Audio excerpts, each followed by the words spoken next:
Welcome back to Foothills Firewood, guys. My name's Britt, and today we're going to be tying up some loose ends and splitting some bundle wood. Let's get it. All right, y'all. Welcome back to the wood yard, and thank y'all for being here. Today, like I mentioned in the intro, we're going to tie up some loose ends. I got a few things that I need to do around the wood yard.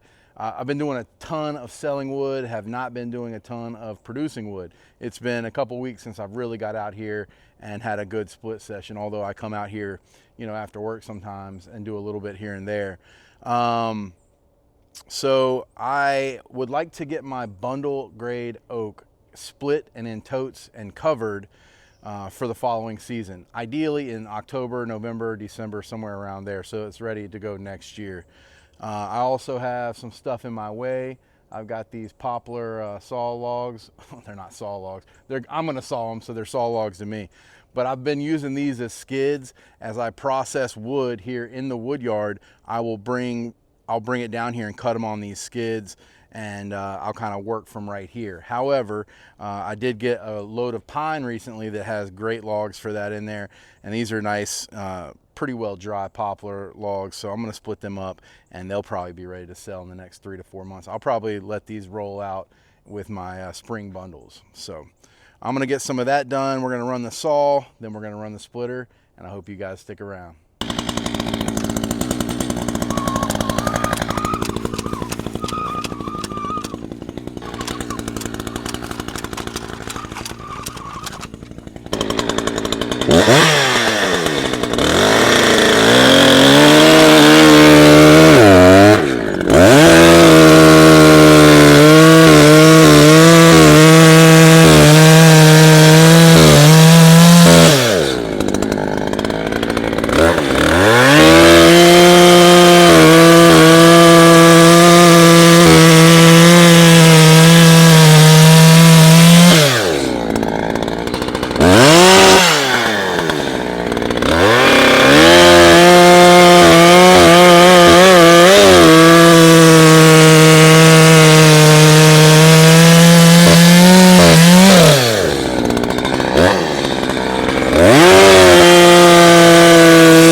think I need to grease my gun here.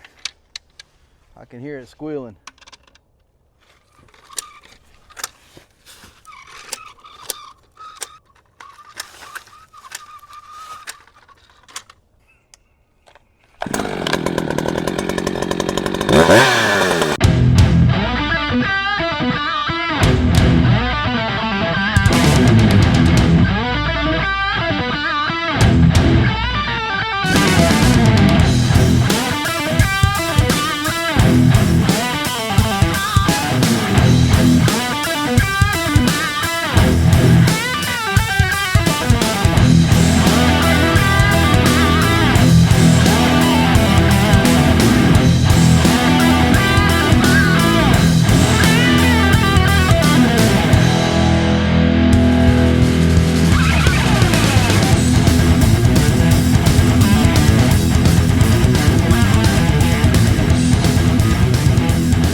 Boy, back in the wood yard, we were running a hot chain. I had that thing filed perfectly. We were cutting tulip poplar, which is already easy, and we were just cooking through that wood.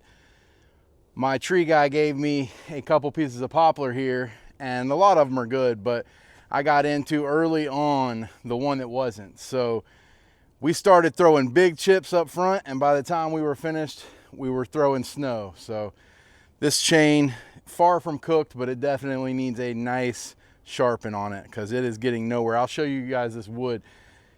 There's like mud in the center of the wood, and it's just like ground in your saw.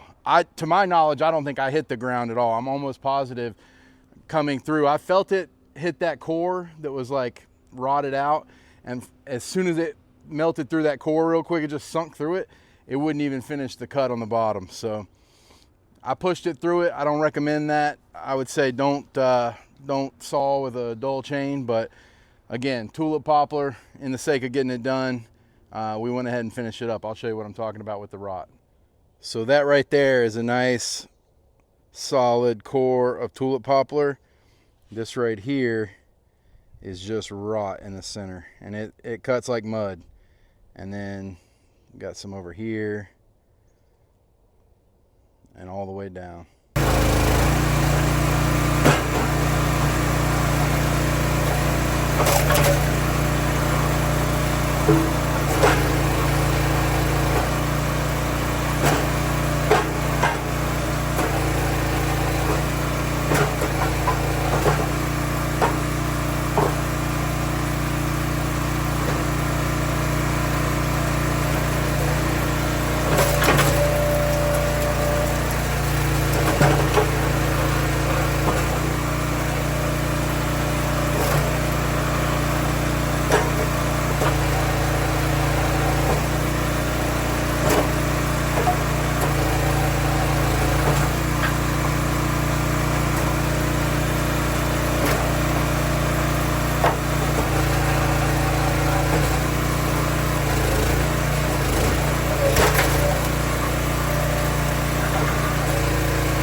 that is going to be a wrap for today. Let me show you what we got.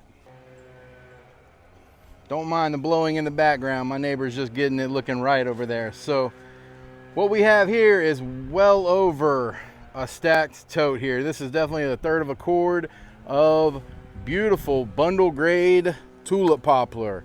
Again, we've talked about why I use this, how I use this, but for anybody new here, I would never sell anybody a bundle of just tulip poplar unless they ask for it, but I do split it a little bit bigger and I will mix it in with my bundles. 2 or 3 pieces in there really gives a good flame, really makes it an easy light. I'll mix it in with maple, beech, oak, depending on the time of year. It depends on when I sell this. So this is something I would usually sell early fall or late spring, anytime throughout the summer. You know, 4th of July, you're wanting to have a little barbecue fire pit, you're not burning oak, all right? If you are, you're crazy. You're definitely not from the South if that's the case. So we have 1/3 of poplar, tulip poplar, and then we have 2/3-ish of oak. All right, here's what we've got up here on the driveway. Once I get the totes from down there filled, I move them up here on the driveway just so they're out of the way. I will then move them from the driveway out to the drying yard. Also, my wife calls that the front yard. What we've got here is some beautiful bundle grade oak, y'all. Look at this stuff. It does not get any better than this. It's not all barkless, and nor should it be, but I would say a majority of it is because I was splitting some larger rounds here. I thought I was rolling the video a lot more than I was splitting this stuff, but I had not cut it on. So you guys saw me splitting a little bit of this, but definitely not all of it. But this is what we have today: 2/3 of a cord of oak, roughly, and 1/3 of a cord of poplar. If you stuck with me this long, I appreciate you guys hanging out with me in the woodyard today. I really appreciate all of the likes, comments, subscribes, and shares. And until next time, we're out here having fun. 'Tis the season, baby. Thanks for watching.